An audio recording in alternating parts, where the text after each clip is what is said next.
Welcome back, truthers and believers. I wanted to present this video, and it will be a long one, so be ready and please watch it. After you do, please like, subscribe, and share. But this is undoubtable proof that the Bible is telling the truth. It is not only that, but it's proof that the Bible is full of prophecy, and that prophecy is rapidly unfolding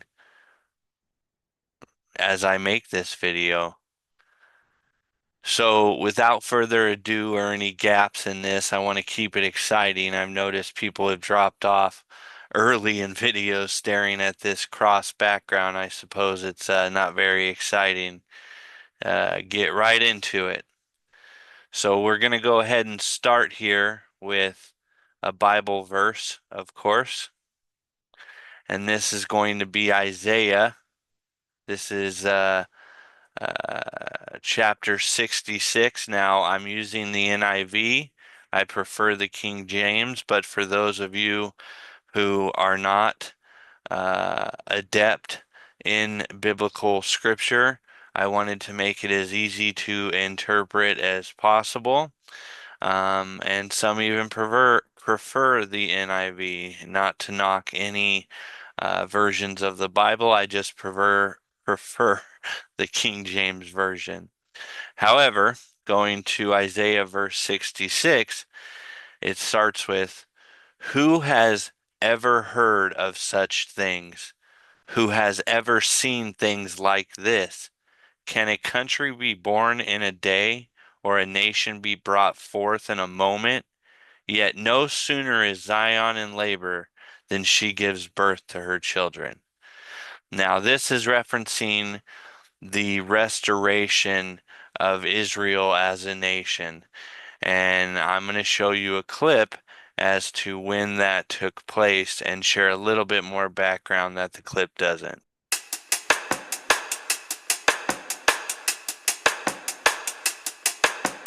Soviet Union, yes. United Kingdom, abstain. The United States, yes. Afghanistan, no. Was adopted by 33 votes, 13 against, 10 abstentions.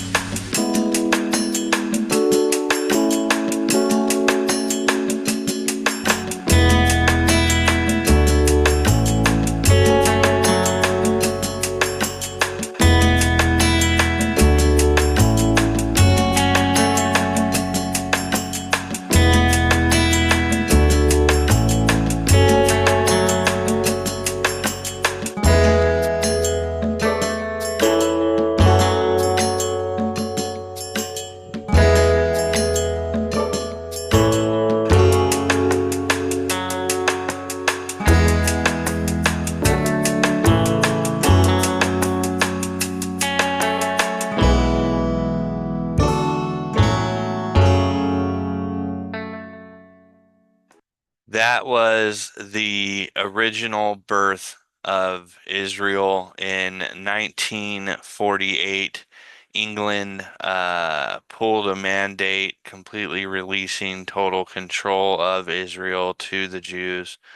Um, but this had taken place, as you can see, after World War II, which leads to another point of biblical prophecy that I'm going to read here that leads into yet other points. So this here is Ezekiel chapter 36, and we're going to start in verse 24. "For I will take you out of the nations. I will gather you from all countries and bring you back into your own land. I will sprinkle clean water on you, and you will be clean. I will cleanse you from all your impurities and from all your idols. I will give you a new heart and put a new spirit in you. I will remove uh, I will remove from you your heart of stone and give you hearts of flesh."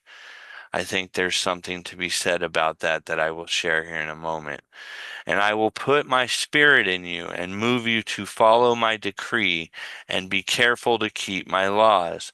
Then you will live in the land I gave your ancestors. You will be my people, and I will be your God. I will save you from all your uncleanliness. I will call for the grain and make it plentiful, and will bring famine, and will not bring famine upon you. I will increase the fruit of the trees, the crops of the field, so that you will no longer suffer disgrace among the nations because of famine. It's a little part I forgot to highlight there. So now this says a lot, really, when you get into it as far as prophecy. First off, after World War II, and what the Nazis did, it brought the Jews home. Now, this was an amazing fact considering it had been almost 2,000 years since they could call Israel home again. It was conquered many times over these centuries, but for a very long time, the Jews were essentially kicked out. And very few, if any, lived there prior to that. The Holocaust, of course, did a lot of what is mentioned in this. Not to say that there's anything else positive at all, if you can even say that there is anything positive about the Holocaust. But it did fulfill biblical prophecy in a sense. Now, there's another prophecy being spoken about here, and that is how the land would then become fruitful, which I intend to show you. But before we do, let's talk a little bit about that horrible tragedy. Your family had been rounded up earlier by the Gestapo and deported to Auschwitz as well. The Nazis never told you anything, so we had no idea where we were going, what was going to happen to us. And there were some work camps, but we were lucky we were sent to Auschwitz and not to Treblinka, for instance, where the whole transport, no selection, whole transport went into the gas chambers. So then you had no chance whatsoever. At least we had a chance. But the first terrible thing was, at arrival, men and women to different sides. That was the first command. And you can imagine what scene that was. Because people thought, and it did happen, of course, many times, that people never ever saw each other on earth. So my mother and father embraced, and Heinz and my mother and my father and me. And my father, that is something which I remembered very clearly. He took me by the hands and he said, Evertje, that's a Dutch name for Evertje, God will protect you. And that was amazed. I was amazed at that because he was not really religious. But at that moment, he realized nobody else could do it, but if there is a God, he will look after me. Yeah, and then the man walked away. My mother gave me this hat and coat, and I didn't want to wear it. It was very hot, but she said, well, perhaps it might come in useful later. And then the camp doctor appeared. Youngish man, very smart, with a little stick like a conductor. And he looked you over just a fraction of a second, and he conducted you or right or left. And because this rim of this head was big, he didn't see how young I was. So that was the first miracle. They told us with laughing that the family you have been separated were taken to a shower, but it wasn't, of course, a shower, it was gas. And within 15 minutes, they were all killed. And then everything was taken away. Then we were registered, we were all tattooed, we were told you're not a human being, you're just like cattle who get a number. If ever we need you, you're going to be called out by your number. All our hair was shaved. and naked. And then they told us, now it's your turn to go in a shower. Of course, we didn't want to go, but we were pushed into it. But it was an actual shower. We were herded into our barracks, which were low, wooden barracks with a sort of a chimney in the middle, and both sides were bunks, 3 high, like cages. They told us that's where you will spend your night as long as you're alive. In late October, John Paley received another horrific report from Switzerland. It contained first-hand testimony from 3 men who had managed to escape from Auschwitz and provided meticulous details of what they had seen there. The board seized upon this. Now we had the eyewitness accounts.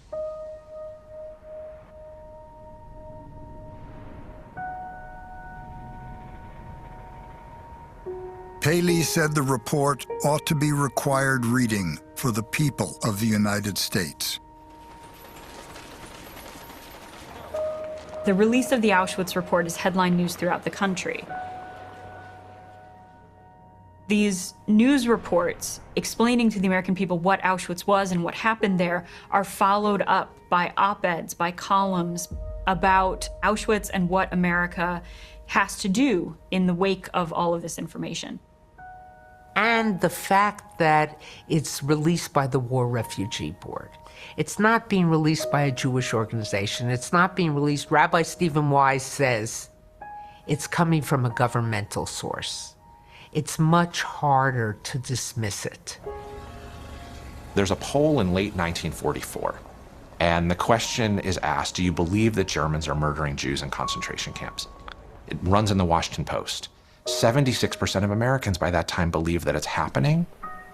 But then they're asked the numbers. How many Jews do you think have been killed? And Americans cannot grasp the scale and the scope of the crime.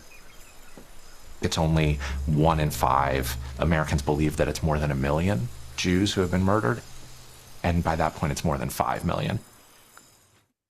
Now, absolutely horrible what happened to them.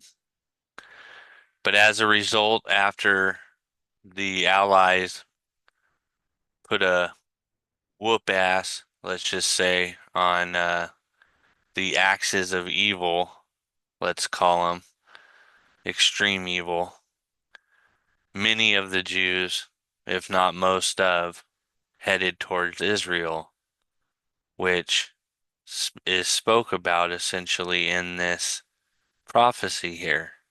Okay? Not only that, but I want you to recognize the part where the woman says her father was not really religious up until then, but realized that God was the only one who could help them at that point, which again was also spoke about in this. To read it again, for I will take you out of the nations. I will gather you from all the countries and bring you back into your own land. I will sprinkle clean water on you, and you will be clean. I will cleanse you from all your impurities and from all your idols. I will give you a new heart and put a new spirit in you. I will remove from you your heart of stone and give you hearts of flesh. Yeah, I imagine a situation like that would. I will put my spirit in you and move you to follow my decree and be careful to keep my laws. Then you will live in the land I gave your ancestors. You will be my people, and I will be your God. I will save you from your uncleanliness. I will call for the grain and make it plentiful and will not bring famine upon you. I will increase the fruit of the trees and the crops of the field so that you will no longer suffer disgrace among the nations because of famine. So let's talk about that now, as far as the increase in food and turning a desert into an agricultural anomaly, if you would. The original date palm hasn't been seen here for maybe 1,000 years. We would like to revive the Judean date and see if it lives up to expectations and legends. The date palm tree was known throughout the ancient world, the Judean date palm, as one of the tastiest, largest dates in the world. But it was also famous because it had very strong medicinal properties. It was used against infections, for depression, as a general tonic to make you feel better, and it was highly sought after. There's a lot of archaeology in Israel. You know, Masada was excavated extensively by Yigal Yadin. And when he was excavating, he found thousands and thousands of ancient date seeds.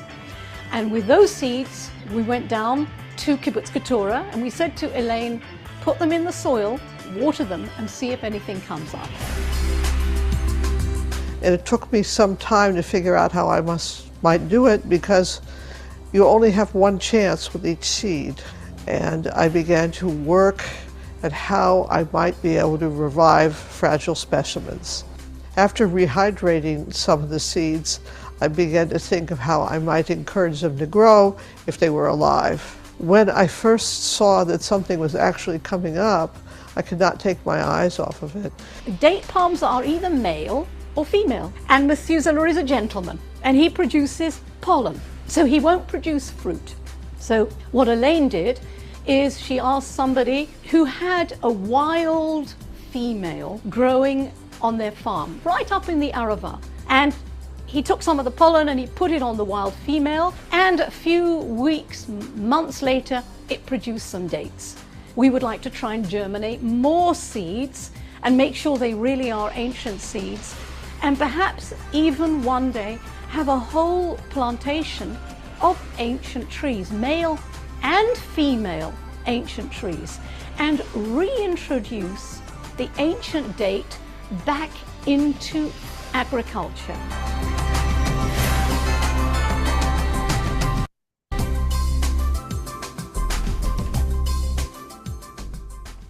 Coincidence? I think not. Moving on.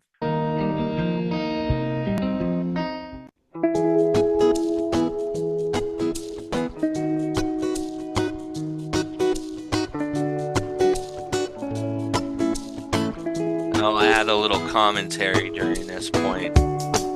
Keep in mind that this is a highly desert type region. Okay? And it is flourishing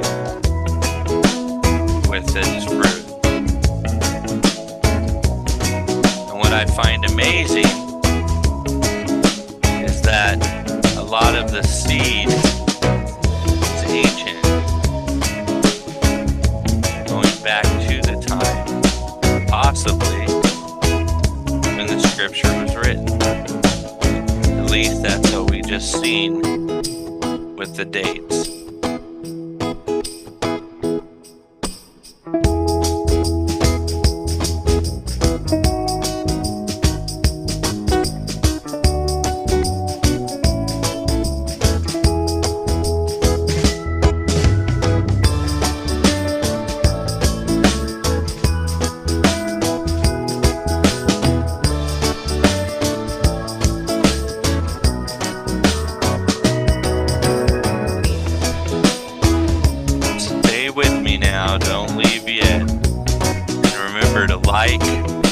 Subscribe and share. This will be a long one, and it's just getting warmed up.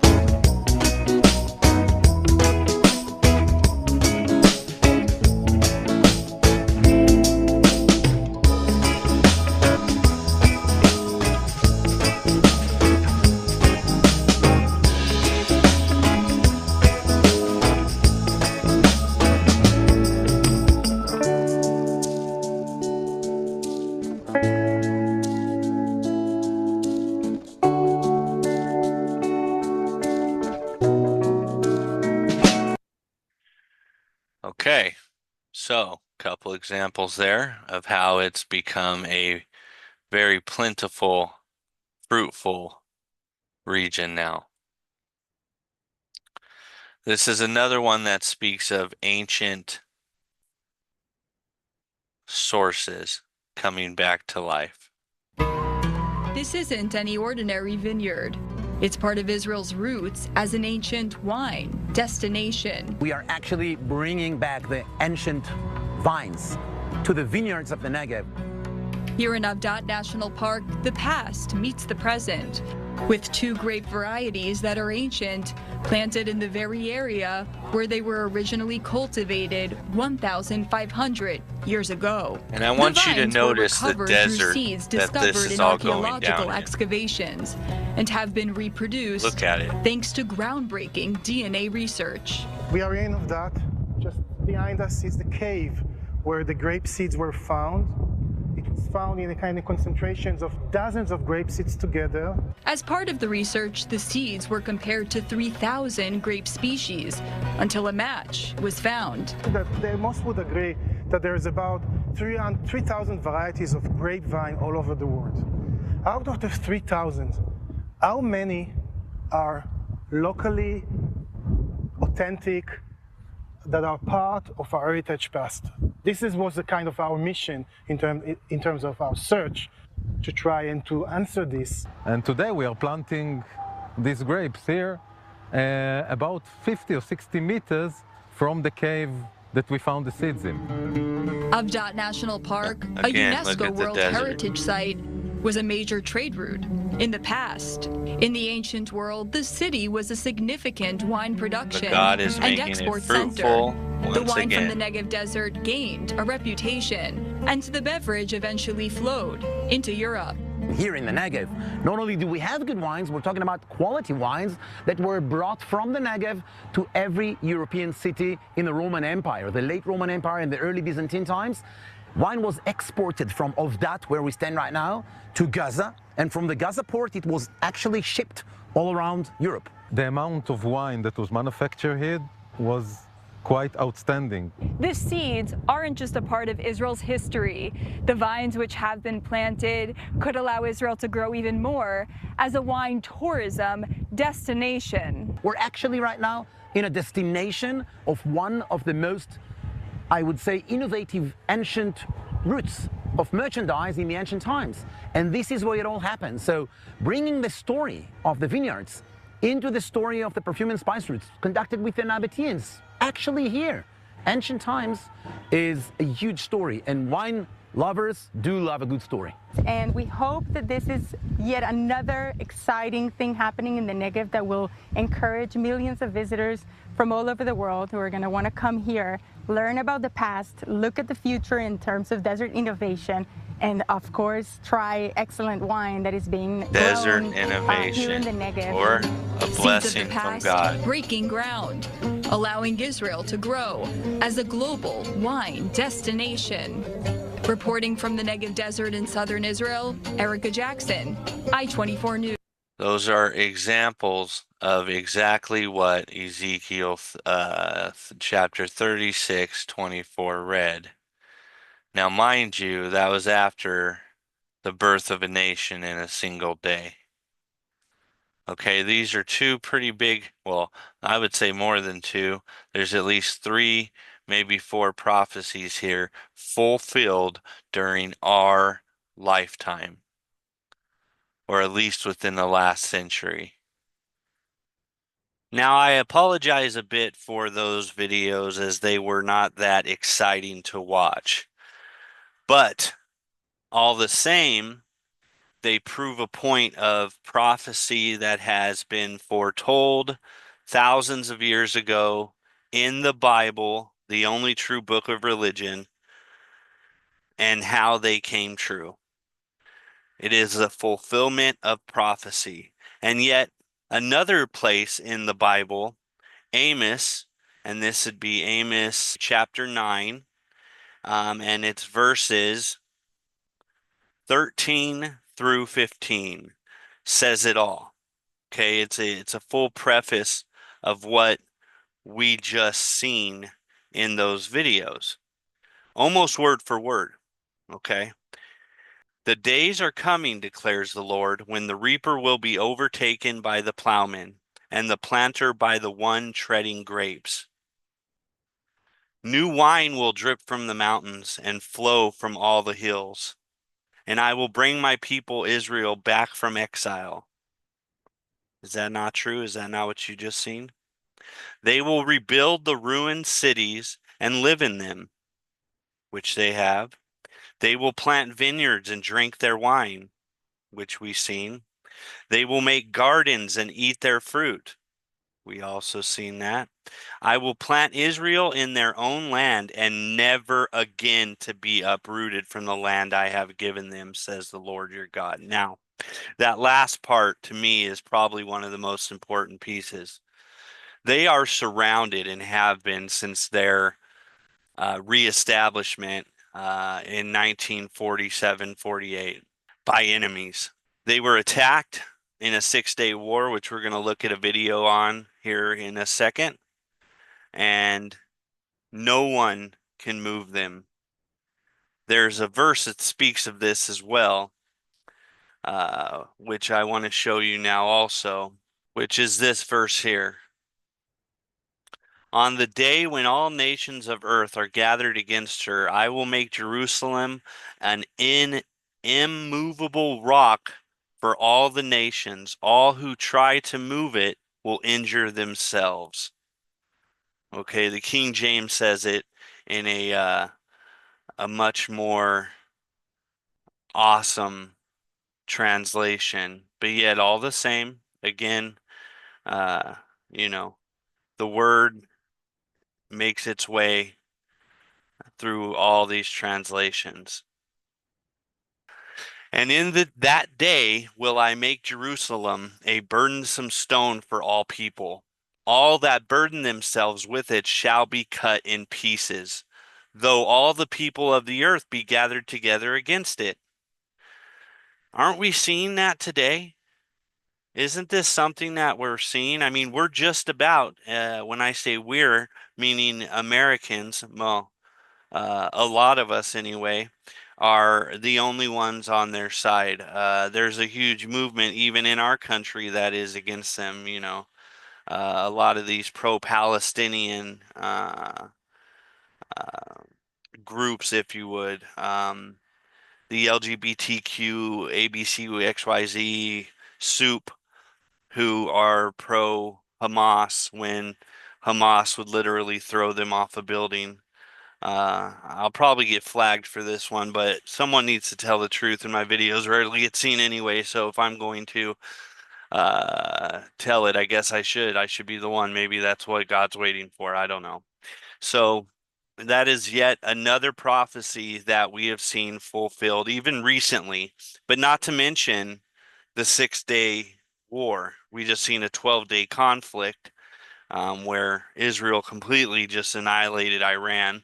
Yes, we had to destroy the deep bunkers, but they made it easy for us. Believe that, as far as us having to be able to fly in there, the air defense systems were down.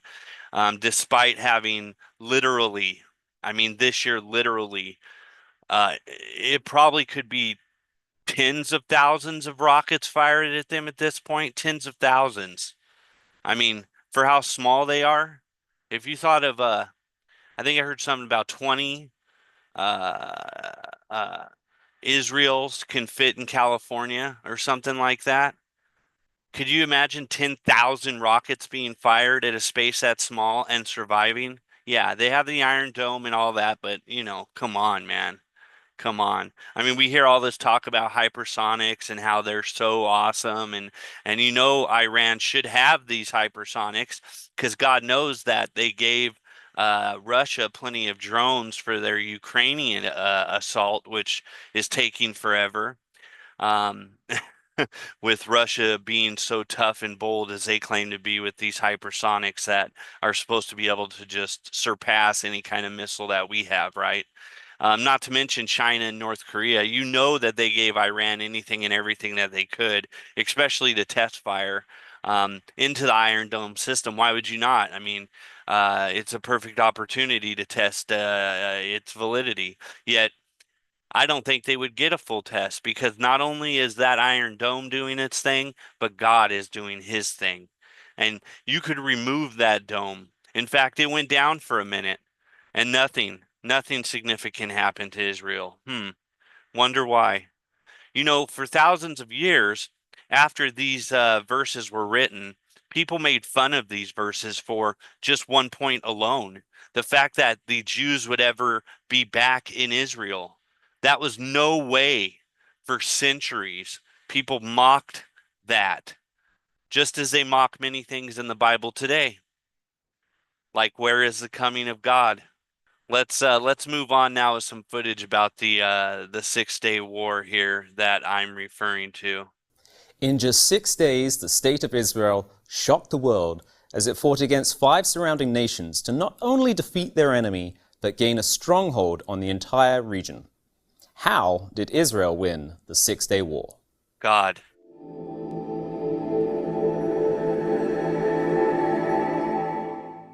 From June 5th until June 10th, 1967, Israel fought against the surrounding and regional nations of Egypt, Syria, Jordan, Iraq, and Lebanon in what became a watershed moment for the recently formed nation. What followed was nothing short of miraculous, as events swung heavily in favor of the tiny nation of Israel. In the weeks before war broke out, the mood of the Israelis was foreboding, and in the words of David Rubinger, a photographer during the conflict, in the weeks before the war, there was a sense of doom.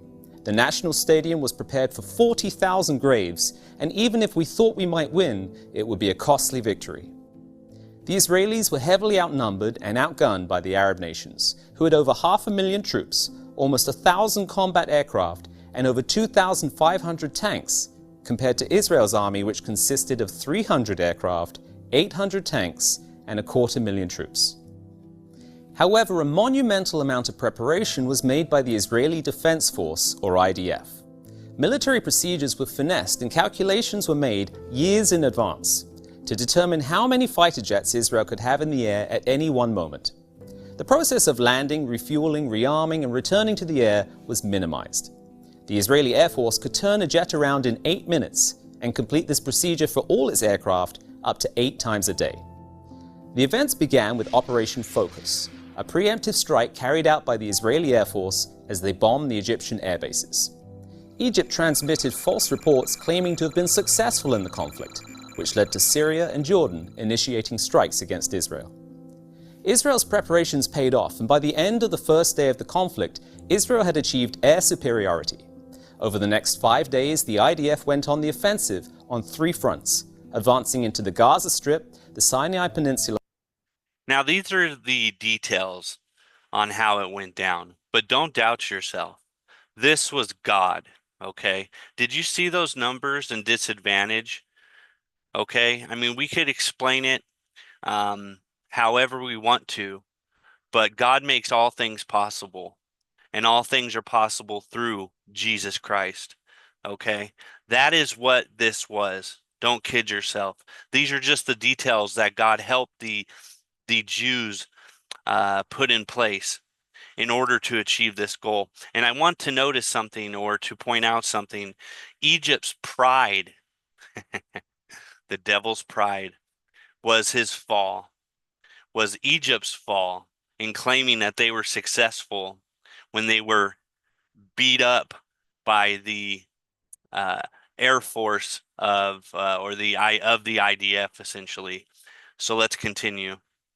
Their pride, though, is what cost the other nations this next part. The West Bank, including East Jerusalem and the Golan Heights. Casualties for the Arab nations were very heavy and extreme for such a short period of time. Over 20,000 Arab soldiers were killed or missing compared to less than 1,000 Israeli soldiers. A number of reports from the conflict recorded how Arab civilians and local militia confused the Israeli forces with those of Iraq. Colonel Uri Benari gave an account of this when they captured the West Bank town of Shechem.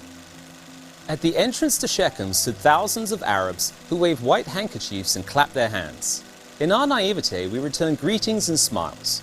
We entered the town and wondered, we are advancing and there is no disorder, no panic. The local armed guards stand by with rifles in their hands keeping order, and the crowds are cheering. I didn't comprehend what had transpired Only later did I understand. The residents of Shechem thought that we were the Iraqi forces who were due to arrive from the direction of Jordan. Other eyewitness accounts speak of panic-stricken Syrian troops who became paralyzed and were unable to return fire. Do you think that that was an accident, that those people mistook the Israeli forces for the Iraqis? Do you really think that they made that mistake just without some divine intervention, really? Unexploded shells that landed atop a munitions vehicle, and the inexplicable lack of response from Egyptian and other Arab forces when fighting first broke out. In just 6 days, Israel had achieved victory over insurmountable odds and had tripled the area of land under Israeli control, including the religious sites of East Jerusalem. According to biblical prophecy, the Jews, who were largely removed from the land of Israel for the past 2 millennia, would once again inhabit Jerusalem. The scriptures which predicted this were written roughly 2,500 years ago, yet we find ourselves today with a bitter Jewish-Palestinian conflict which prior to these mid-20th century events would have been unbelievable. If a text from 2,500 years ago could accurately prophesy who would control Jerusalem, perhaps we should consider what this text also states. For I will gather all the nations to battle against Jerusalem. The city shall be taken, half of the city shall go into captivity. With a current population of around 900,000, the Jewish population in Jerusalem, according to the Israeli Central Bureau of Statistics, is just over 500,000. Which half of the city will go into captivity, and what other events will occur around this time? For more information, you can read or request a print copy of our free booklet titled The Middle East in Prophecy. I'm Jonathan Riley for Tomorrow's World Viewpoint. Subscribe and click the notification bell to receive updates about new content. Visit tomorrowsworld.org for more articles, telecasts, and booklets. Thank you to tomorrowsworld.org for that amazing video that supports my video here. Definitely subscribe to their channel, as well as subscribe to Twice Born Truth. Thank you. So now, this is just a tip of the iceberg.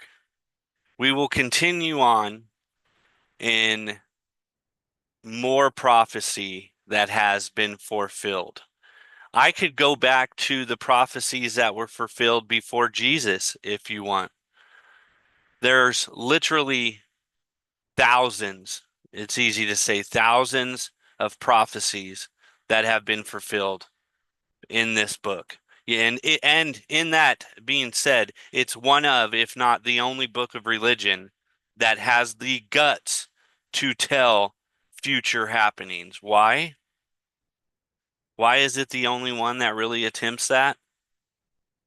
Because the ones that are fake know if they dare do it, that their book would be disregarded shortly or in time. They cannot get what's right, what they don't know. They can't get what they don't know right, is probably a better way to put it. So let's continue on. Now I would like to talk about current prophecy. So prophecies that we are seeing rapidly unfold and ones to come. They will be mixed in with each other as far as ones to come and ones that are currently happening, mainly because it's kind of hard to tear the two apart when it comes to scripture, because these things are happening so fast nowadays. I believe we are in the beginning of sorrows, if you would. So I want to take us to 2 Thessalonians chapter 2, verses 1 through 3. And this backs up what I'm saying. And it reads in the King James Version. I'm going to do the NIV as well, okay? But now we beseech you, brethren, by the coming of our Lord Jesus Christ and by our gathering together unto him, that ye be not soon shaken in mind or be troubled, neither by spirit, nor by word, nor by letter, as from us, as that the day of Christ is at hand. Let no man deceive you by any means, for that day shall not come, except there come a falling away first. And that's the point I really want to show examples of the seeds that are being planted right now for this falling away. And that man, so that going back, except there come a falling away first, and that man of sin be revealed, the son of perdition. Most interpret that as the Antichrist. So this falling away, this great falling away, will happen first, and then the son of perdition will be revealed. Now, it's not 100% understood if this is saying we will see this pre-rapture, or if we will see the son of perdition being revealed and then we are raptured. I believe in a pre-trib rapture. Don't kid yourself, but you know, the extent of which we will see the tribulation rollout is unknown to at least me. So we're going to show you an example of a supposed pastor and seeds of this falling away that I believe are being planted even today, to show you just how close I think we are to the rapture.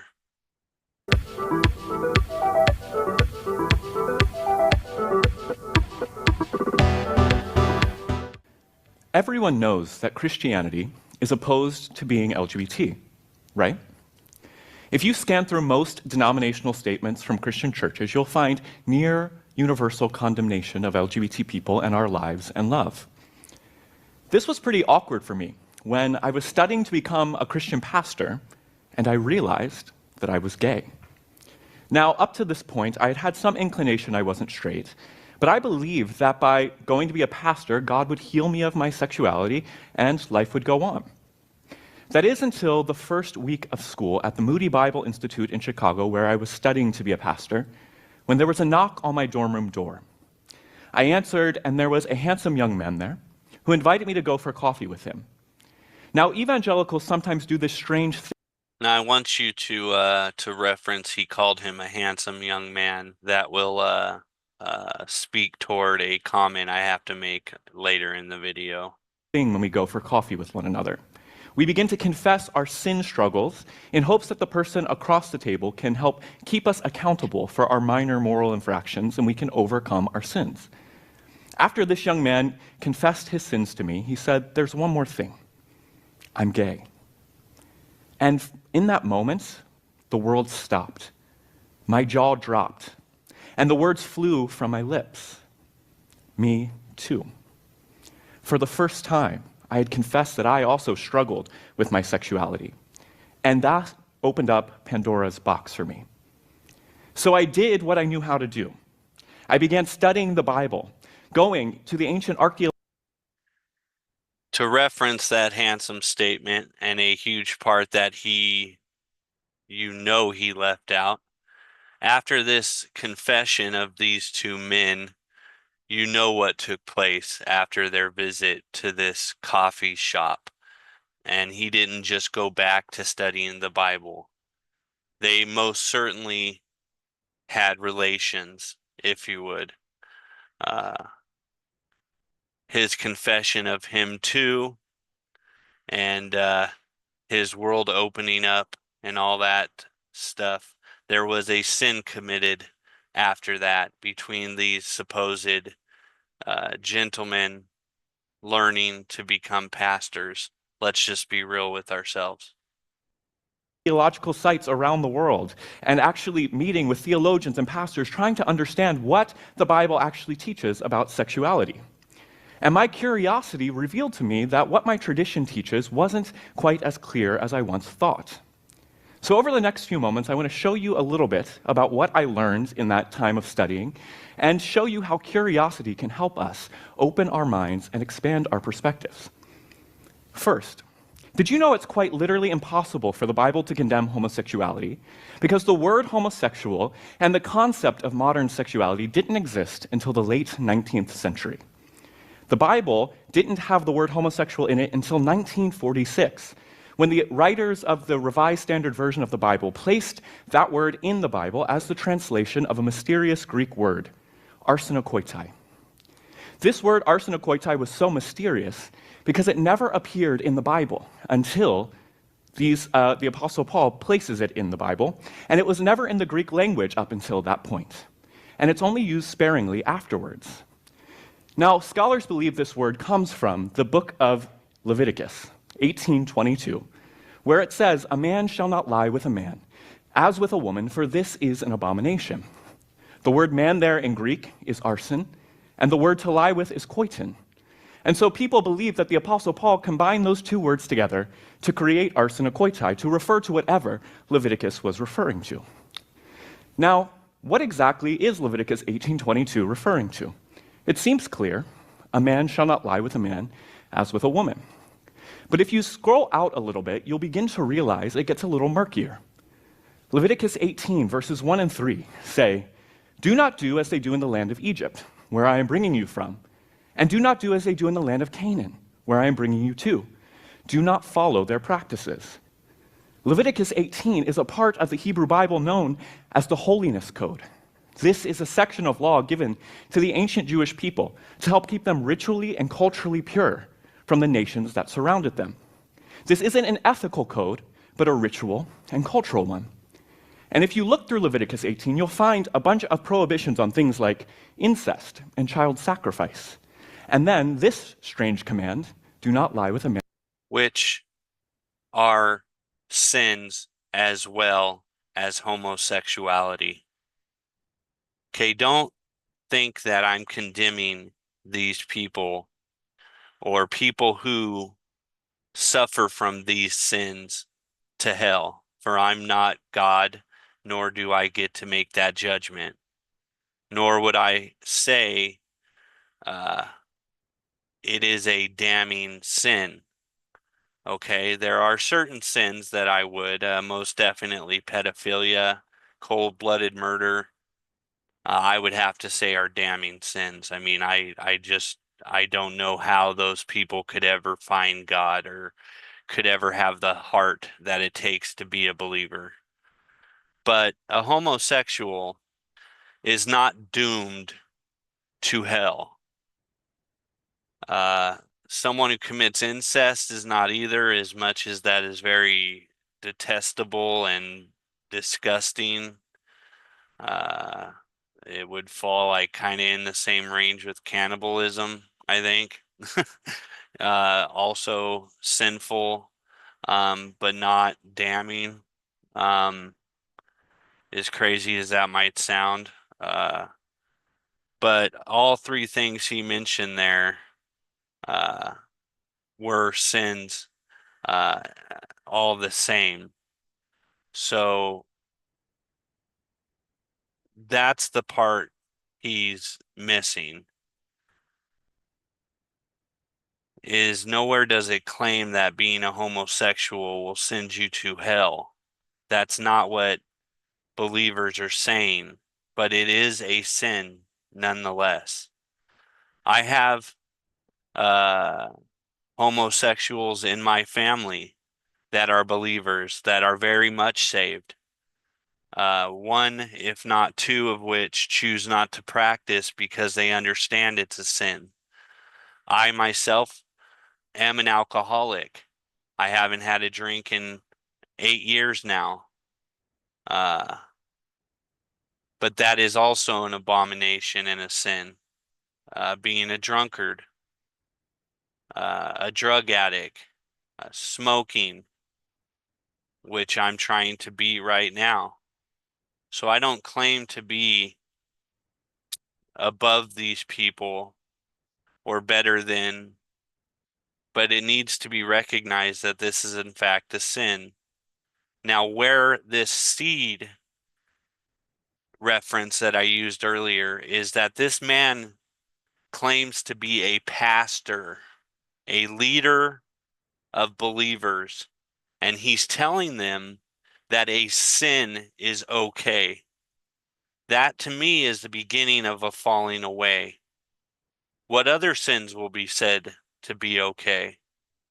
Well, we'll see as we move forward. Man has with a woman.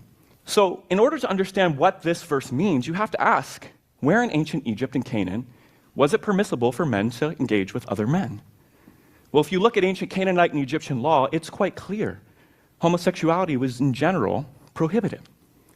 So, scholars have deduced that what was likely being referred to was one of three things. First, verse 22 could refer to something called sacred prostitution, which was an act where men and women would go and engage sexually with temple priests and priestesses to honor pagan deities. The second thing it could be is incest. Leviticus 18 contains almost 12 commands against incest, never against same-sex incest, and thus that could be a legitimate interpretation. Third, it could also be a command against exploitation. In many ancient cultures, it was permissible for men to engage with their slaves as a way of dominating them. Whatever interpretation you choose to take, what seems clear is that whatever's being condemned is nothing like modern, loving, consensual same-sex relationships. Now, if you zoom out a little bit, but all sins just like that. Had Paul meant, when writing Leviticus, any of those things, he would have spelt it out. Okay? The reference that Brandon uses here about the traditions of the people in the land to not follow their practices, how hard would that have been for Paul to write out, if that's what he meant? Okay, he was not confused. This was a very intelligent prophet of God who spoke, who was multilingual, most likely. Okay, he knew exactly what he was saying, he knew exactly what he was writing, and we'll go over that exactly from the Bible once we're done with this. I'll only let it go so far, though. more and look at ancient sexuality in general, you'll find that the way the ancients conceived of sexuality is so different than our modern notion. Today, we believe sexual identity is innate. We are wired to be attracted to one gender or another or a spectrum of genders.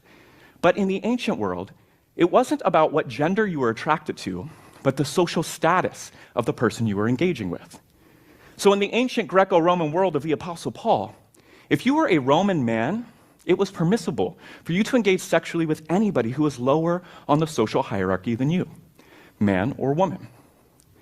Now, if that's truly how the ancients viewed sexuality, and we reject that patriarchal ordering of the world, and we concede that Leviticus isn't talking about anything akin to modern loving same-sex relationships, can we truly say that the Bible is condemning homosexuality? Yes, we can. Again, Paul would have written that it's not okay to have sex with a man that is a lower status than you, if that's what he was saying. No, he flat out said it the way he meant it and wrote it the way God had influenced him to write it. Now, being done with that, let's see how this man was once shown by God, how the Lord feels about his pastoring. I found this to be quite inspiring.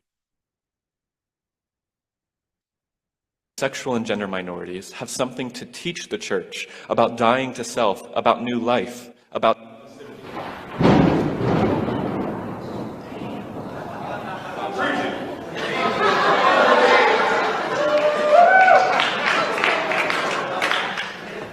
That was unnecessary. that is not a sign of God's judgment, okay? Was it not, Brandon? Very well could have been a sign of God's judgment. Now, let's look at what Leviticus says, okay? And we'll read it in the NIV and the King James. Do not have sexual relations with a man as one does with a woman. This is detestable. The vice versa is obvious there. In the King James, thou shalt not lie with mankind as with womankind. It is an abomination. Clearly written, however you look at it. Now, again, this is not saying that you are doomed to hell, okay? After the doings of the land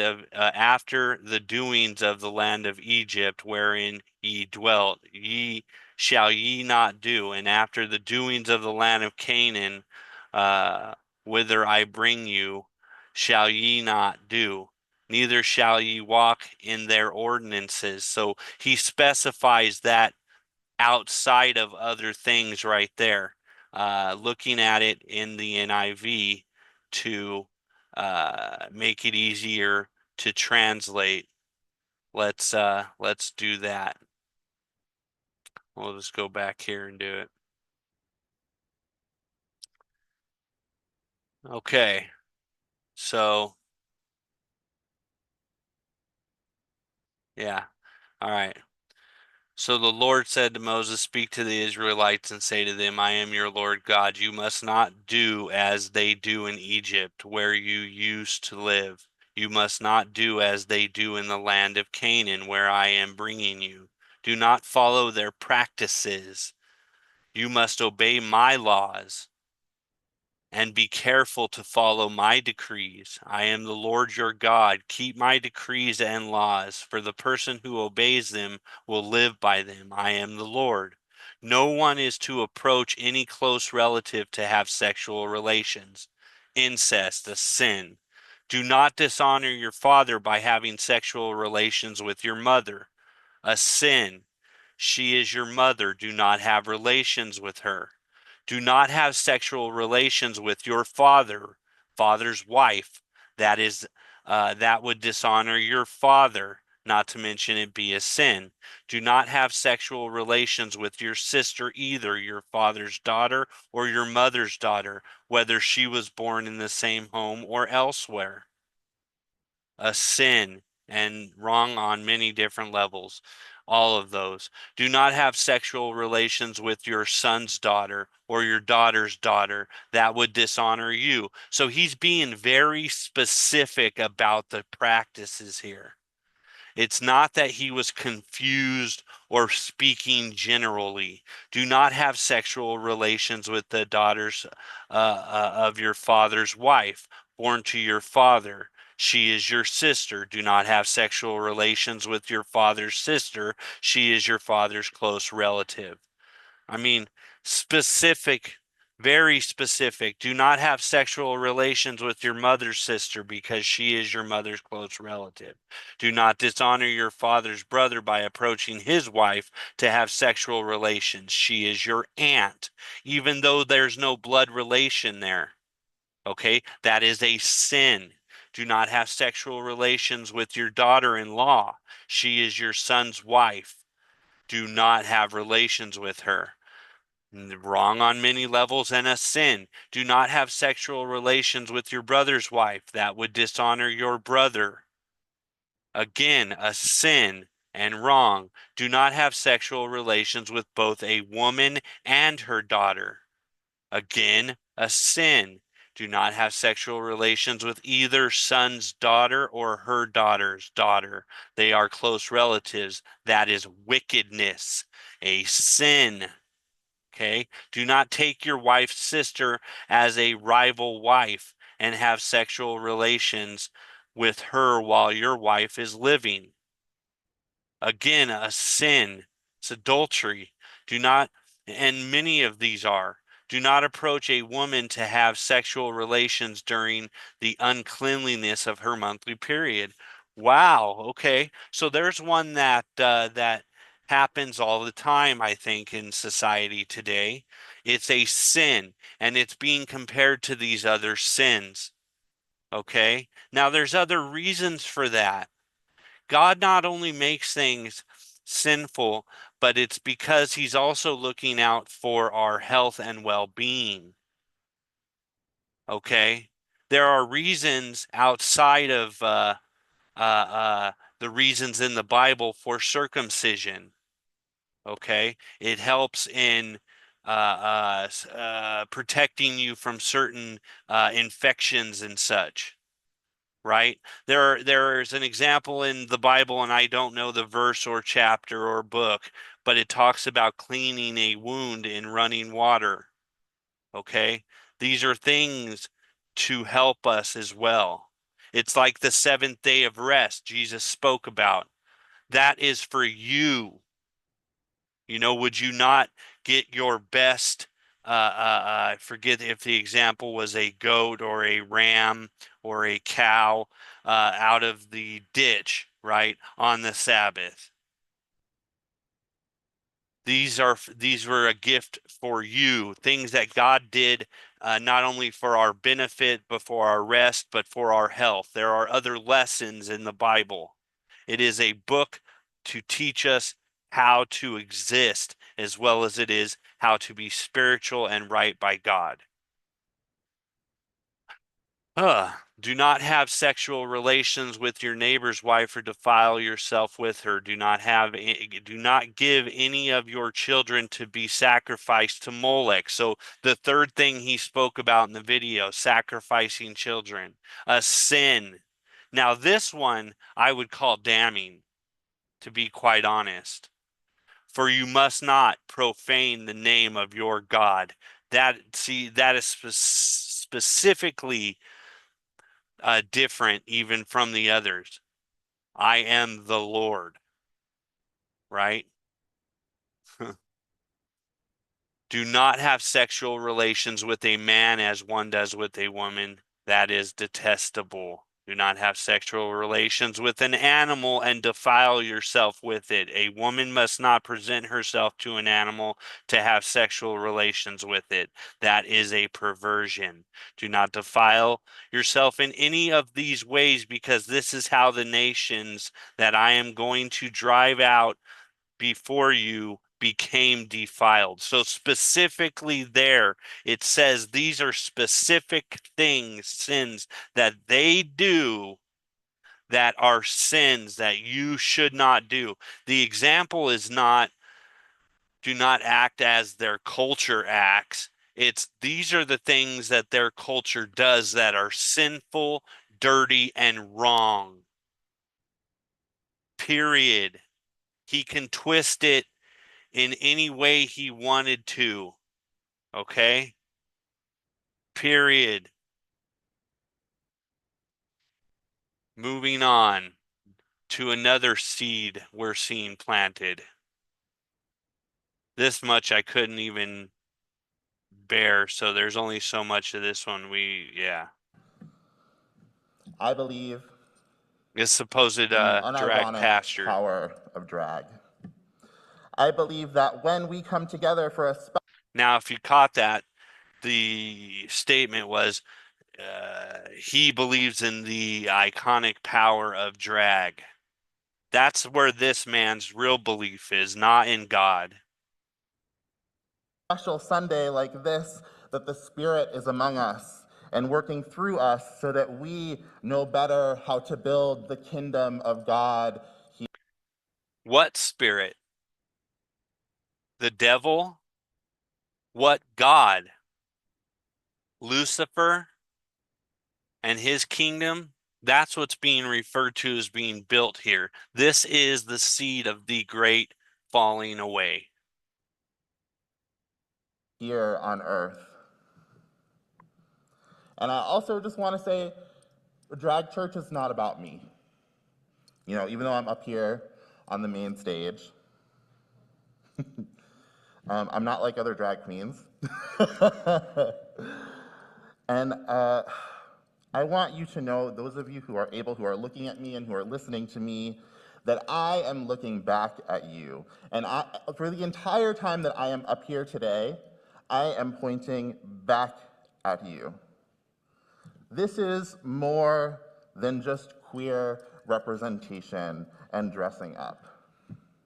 Drag church is a celebration of how wonderfully created we all are. Drag church is a way to live out We are all wonderfully created. Wonderfully created. As a man, as a woman. Are we born with sin? Yes, most definitely. Very different sins, each one of us. Which is why you need Jesus Christ. Our spirituality and our pride in ways that normative society would not allow us to express.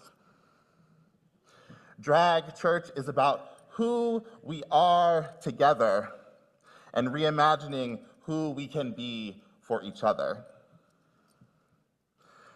When we are in relationship with each other, we learn more about who God is because we are all image bearers of the divine. Genesis 1:27. Created in his image. In his image. Not created with sin. Well, we are. He's not. Not that the creation of his image bear sin. That's not the part he was referring to in Genesis.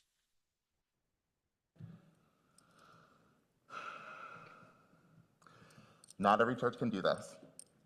And Fort Washington, I give you credit because you have guts. Would you pray with me? I won't hear a prayer to the devil, so we'll stop it right there. Do you see my point about the seeds being planted for the falling away? Because you just got two very good examples. Two very good examples. Now, this next video is going to speak to another point, a different point, one that is a different type of falling away. It doesn't have to do with the sin of homosexuality. Okay, this is a outright hatred for the Lord, his people, and anybody who comes from the land that is his land. It is anti-Semitic. This is what Hamas did to Israel on October 7th. Well, this is a very, let's say, edited version of it. Palestinian militants from the armed group Hamas launched a surprise, coordinated attack on Israel by land, sea, and air on Saturday morning. With hundreds killed, the attack is the largest and deadliest in years and prompted an Israeli declaration of war. Here's how it unfolded. At around 6:30 a.m., the attack began with a barrage of rockets. Shortly after the first reports of rocket fire, Hamas fighters entered Israel near the Kerem Shalom crossing, an important checkpoint between Israel and Gaza. The video released by Hamas shows its fighters breaching the border fence and attacking the military base there.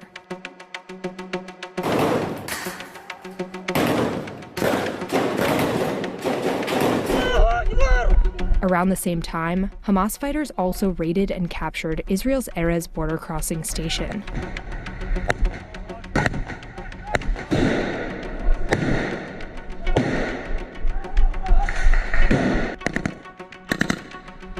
Targeting checkpoints like these enabled Hamas to neutralize clusters of Israeli forces and spread into nearby towns with less resistance.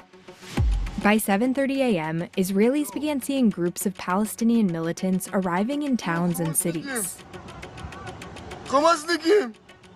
The incursion fanned out into 9 towns near the border with Gaza. In the city of Sderot, Palestinian militants.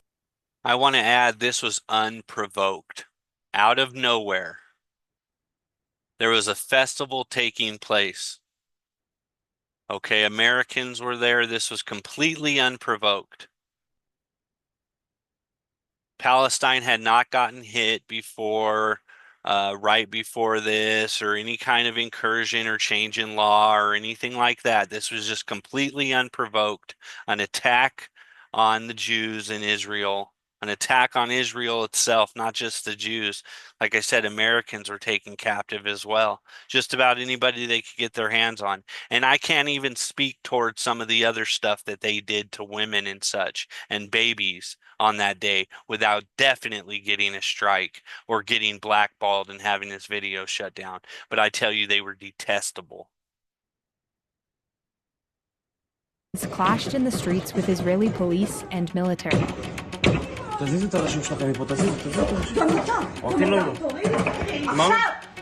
By late morning, Palestinian militants began destroying sections of the border barrier.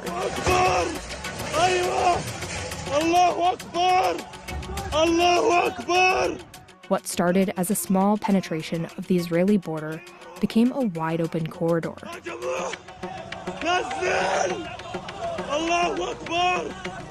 Soon, Palestinian militants. Now, did those all look like soldiers to you? Did some of those look like civilians? They did to me. Not all of those men were soldiers. They weren't even all equipped. Militants began taking hostages in towns near the border with Gaza.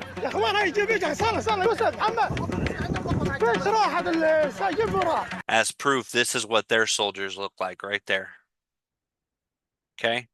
Those other men coming through, they weren't soldiers. Okay, that's all I'm going to say to that.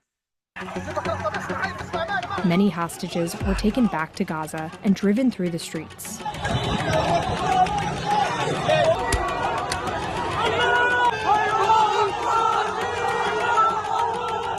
Now you see how the civilians there, the so-called civilians, were beating whoever's in the back of that truck with a 2x4. Did you see that? The actual militant had to stop the guy. Okay? Was that guy who was outside of the truck who was just standing in this crowd? Was he a militant? By the afternoon, at least 200 Israelis were killed and more than 1,000 injured, mainly civilians. Israeli jets launched retaliatory strikes in Gaza, killing and injuring similar numbers of Palestinians. Hamas said their attacks were only the beginning of a long war. Mainly civilians. That was their target, their main target. The only reason they attacked guards of any kind is because they were the ones who were holding the border down, or supposed to be, or trying to. God bless them, you know. That's the only reason. The rest were civilian attacks. This was an attack on the civilians of Israel, held by Hamas, where they took hostages that they still have today, some of which. They still hold bodies of dead civilians they captured on this day. Now, let's take a look at some of the people in our society today and how they are interpreting this horrendous attack on the civilians of Israel. US out of everywhere! Just yesterday was the 75th anniversary of the Korean War, also known as the Forgotten War here in the US, but we will never forget the terror the US brought to our people. We can't trust anything the US or Israel says about a ceasefire. The Korean War? You mean when North Korea invaded South Korea? Is that what that man was just referring to? Because that's what happened. We were defending the South Koreans during that war. Is that forgotten? Israel and the US just proved with their attack on Iran that they cannot be trusted. We are the only ones that can put a stop to the Trump administration. One struggle, one fight! One struggle, one fight! Palestine is our fight! Palestine is our fight! From the belly of the beast! Of the Middle East!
So did these people forget why that happened in the first place?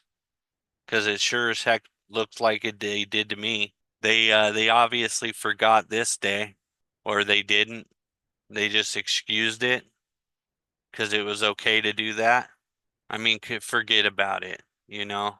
You have the LGBTQ alphabet soup group that backs Palestine when they'll take them up on a building and throw them off the top of it. They don't even know that are protesting in this. Okay, the stuff that you can find will it's I would say it's laughable, but it's really sad. So this is a part where my son brought up a really strong point as to why we may not, as in America, be there for Israel during the Gog and Magog invasion. Some have tied us to being Mystery Babylon, which in that Bible book description, I should say, in that Bible description, it's described as a city, not a nation. So the more I've looked, even though I've made a video and statements that we are Mystery Babylon, I've come to find out that we are most likely not. What I think, after speaking to my son about this, I had an epiphany, call it a gift from God or whatever, but after the rapture, most of the Americans left are going to be these left-leaning liberal people, these pro-Palestine people, these anti-Semitic groups. It's hard to find a saved person who is anti-Israel. Not to say they don't exist, okay, but it's hard to find. So I think that's going to put America in a situation where what's left are those who would vote to either join an attack on Israel or at the very least stand by while they're attacked. And that could explain the entire reason we are not included in that Revelation description. Also, if Trump is involved in making an agreement for a two-state solution, allowing the Jews to rebuild the temple, then he will have upset God by parting the land, because I think that's what it's going to take. Do I know that for sure? No. Not as I am as sure about what I just shared about the rapture. Interesting, don't you think? Could that be why? I guess we'll find out. Now, this is another part of prophecy that needs to be discussed. I figure this is a good place to talk about it, being we're going to go over Matthew 24 yet again, because it speaks of this also. We'll circle back to the falling away because there's much more to that, but more so related to what Matthew 24 says about it, which we'll get into that. But this is another important part of what's happening today. And now this video is less than 2 minutes. Okay, the mainstream media has not discussed this at all. Syria's state news agency says a suicide bomb attack has targeted a church in the capital, Damascus. At least 13 people have been killed and dozens more injured as a result of the blast that hit St. Elias Church. Ambulances and emergency staff have been dispatched to the site of the explosion. Journalist Abdullah Al-Ukaili joins us now on the phone from Damascus. So, Abdullah, first of all, just tell us what the situation is there. Hello, Laura. I'm right now at the location of Mar Elias Church in Dwayla in Damascus. And the situation here is quite hectic and tense, as you can imagine. There are many ambulances and security forces are surrounding the perimeter, trying to sweep and make sure that no more attacks might take place or something. Additionally, we do know now that the toll has risen. So we know now that according to the Ministry of Health, we have 20 casualties and 52 injuries. That would indicate that one of the injured people has passed away, unfortunately.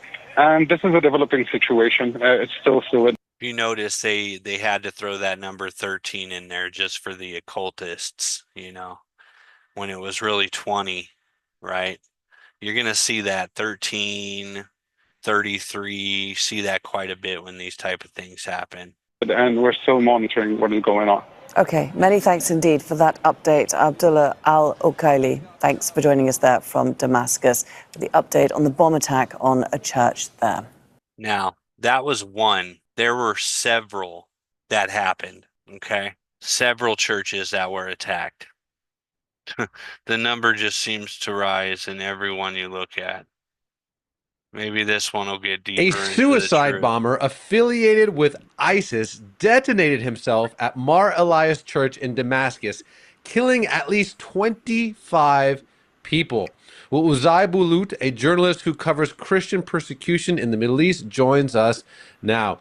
Uzai, what can you tell us about this horrific event? Well, yesterday, jihadist terrorists in Damascus attacked a Greek Orthodox church, murdering around 25 people, injuring around 80 people. 30 of them are still in critical condition. And I've spoken with several Christians in Syria and members of the Syrian Christian diaspora. They all say that their family members in Syria are very concerned and fearful because they have no protection. And life has become very unpredictable since the Al-Qaeda affiliated group HTS conquered Damascus in 2024. So these people have been traumatized by all the violence and persecution they've been exposed to for decades now. So let's say my friend here is just kind of starting to understand the situation of Christians in Syria and how precarious it is. But this is one of your beats. You've been covering this for a while. Can you help us understand what is it like being a Christian in Syria, say, since the beginning of the Syrian civil war?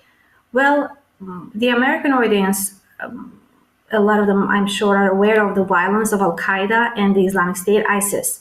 So these two groups have been targeting Syria since 2011, and their main targets have been Christians and other non-Muslims. So Christians have been exposed to many massacres, and their population was around 1.5 million before the civil war began in 2011. Today it's around 500,000. So many of them have been murdered, abducted, raped, tortured, and many of them have just left the country because there was no safety there.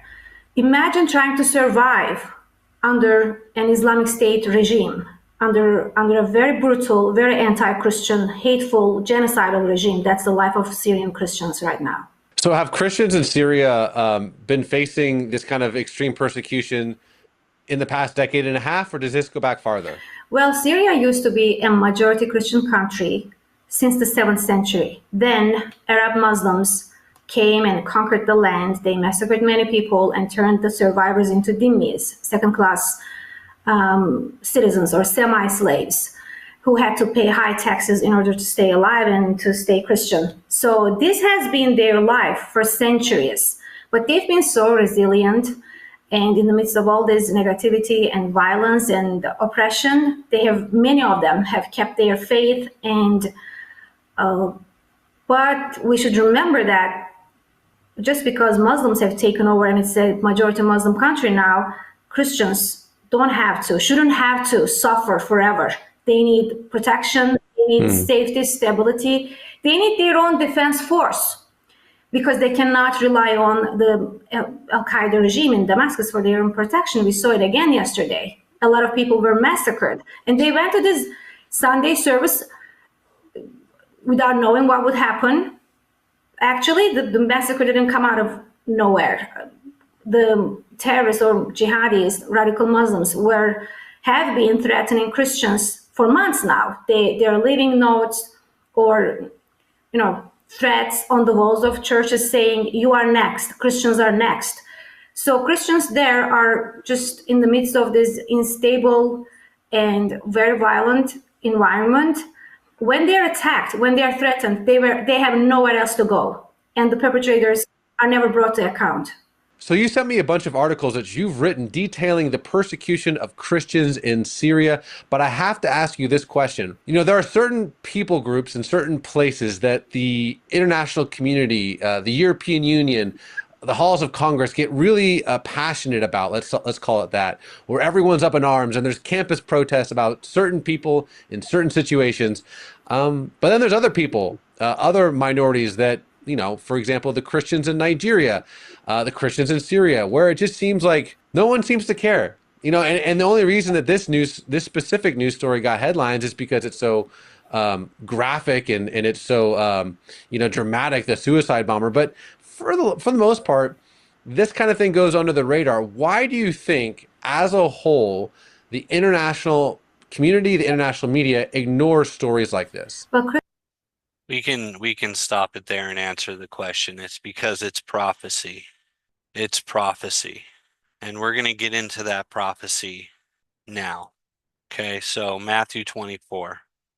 As Jesus was sitting on the Mount of Olives, the disciples came to him privately. "Tell us," they said, "when will this happen, and what will be the sign of your coming and the end of the age?" Jesus answered, "Watch out that no one deceives you." We've seen some of that with your Brandon Robertson. "For many will come in my name claiming I am the Messiah." We've seen a lot of that. Okay, we can go years back on false Jesuses. You will hear of wars and rumors of wars. We've seen that. I did a whole video on that as far as the potential incursion on Taiwan, what just happened in Iran, what's happening with Hamas, what's happening in Ukraine. I mean, it goes on and on and on. What could happen between us and China? What could happen between us and Russia? I mean, it just doesn't stop. This is a time that has never been like this ever before. But see to it that you are not alarmed. Such things must happen, but the end is still to come. Nation will rise against nation and kingdom against kingdom, and there will be famines and earthquakes in various places.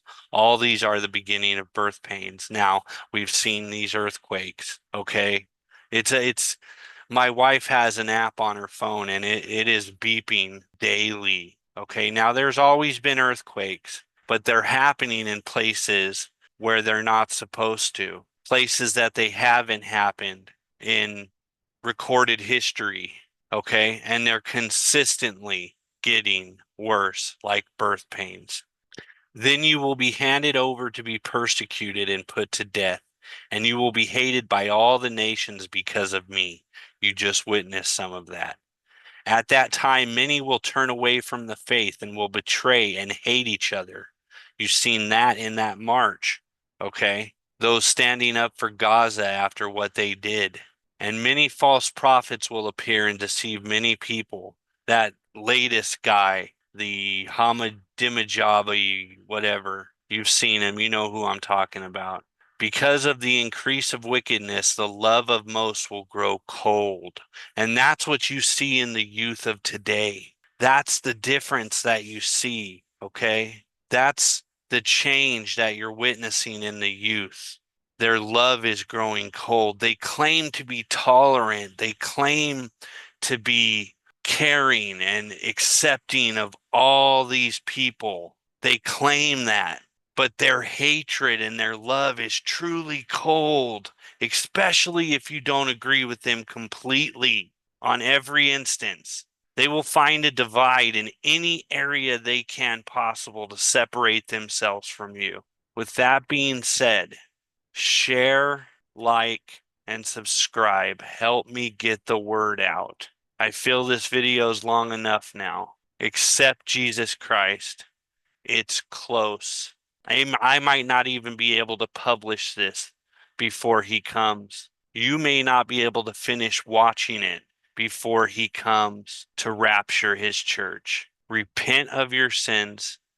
Accept Jesus as your Lord and Savior. Believe that he died and 3 days later he resurrected from the dead, and that he is the creator in the flesh. Accept Jesus Christ. God bless you. May he keep you and your family protected, and may you find him if you have not already.